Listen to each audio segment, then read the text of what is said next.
নমস্কার, আপনি শুনছেন ট্রাইব টিভি বাংলা ডিজিটালের পডকাস্ট ফিশ ফিশ। আর আমি অভিনন্দা বলছি।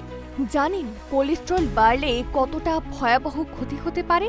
কোলেস্ট্রল বাড়লেই হতে পারে হার্ট অ্যাটাক এবং হতে পারে স্ট্রোক।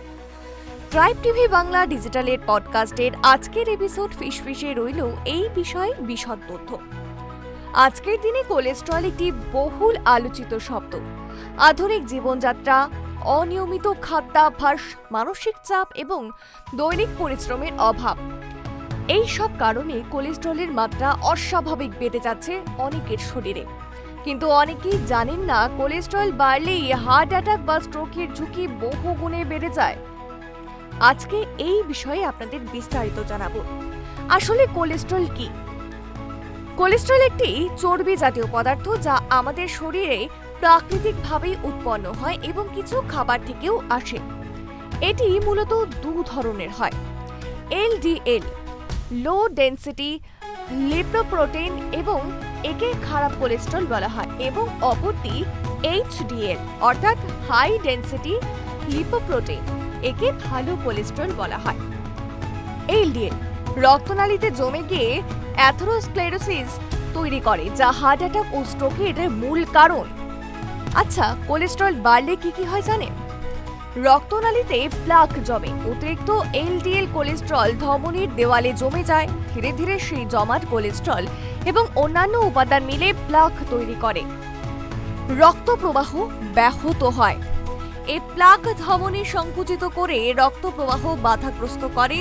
হৃদয়ে পর্যাপ্ত রক্ত না পৌঁছলে হার্ট অ্যাটাকের সম্ভাবনা কিন্তু অনেক গুণ বেড়ে যায়, এবং মস্তিষ্কে রক্ত চলাচলে বাধা পেলে হয় স্ট্রোক। প্লাক ফেটে গেলে আরও বিপজ্জনক। কখনো কখনো এই জমাট প্লাক ফেটে যেতে পারে, ফলে রক্ত জমাট বাঁধে, আর এটি দ্রুত হৃদযন্ত্র বা মস্তিষ্কে রক্ত সরবরাহ সম্পূর্ণ বন্ধ করে দিতে পারে। তবে প্রশ্ন হচ্ছে, কাদের বেশি ঝুঁকি থাকে? উচ্চ চর্বিযুক্ত খাদ্যাভ্যাস, ধূমপান ও অ্যালকোহলের অভ্যেস যাদের রয়েছে, স্থূলতা ও শরীরচর্চার অভাব যাদের, পারিবারিক ইতিহাসে হৃদরোগ যাদের হয়েছে, উচ্চ রক্তচাপ ও ডায়াবেটিস। তবে জানেন কি খাবার খাওয়া উচিত কোলেস্ট্রল বাড়লে? অবশ্যই ফাইবার যুক্ত খাবার খাওয়া অত্যন্ত প্রয়োজন, যেমন ওটস, বার্লি, ব্রাউন রাইস, শাকসবজি যেমন ধরুন পালং শাক, মূলো শাক এবং ঢেঁড়স। রয়েছে ফলমূল, আপেল, কমলা, পেয়ারা, বেদানা। ফাইবার এলডিএল অর্থাৎ খারাপ কোলেস্ট্রল কমাতে কিন্তু সাহায্য করে এই সমস্ত খাদ্যাভ্যাস। ওমেগা 3 ফ্যাটি অ্যাসিড সমৃদ্ধ খাবার, যেমন সামুদ্রিক মাছ, স্যামন, ম্যাকারেল, সার্ডিন। তারপর chia seed, flakes seed, walnut. Omega 3 হার্টের স্বাস্থ্য ভালো রাখে, ট্রাইগ্লিসারাইড কমায়। মনো ও পলিআনস্যাচুরেটেড ফ্যাট, অলিভ অয়েল, সূর্যমুখীর তেল। এরপর রয়েছে বাদাম, আলমন্ড, কাজু, পেস্তা অল্প পরিমাণে। এই সমস্ত খাবার যদি আপনার নিত্য খাদ্যাভ্যাসে রাখেন, তবে অবশ্যই আপনি কোলেস্ট্রল থেকে সহজেই মুক্তি পাবেন। অ্যাভোকাডো এই ধরনের ফ্যাট খারাপ কোলেস্ট্রল কমিয়ে ভালো কোলেস্ট্রল বাড়াতে সাহায্য করে। তারপর অবশ্যই প্রোটিনযুক্ত খাবার, স্কিন ছাড়া সেদ্ধ, গ্রিলড মুরগি, ডাল, মুগ ডাল, সয়াবিন, ডিমের সাদা অংশ। তারপর কম চর্বিযুক্ত দুধ বা দই। কোলেস্ট্রল নিয়ন্ত্রণে কি করণীয়?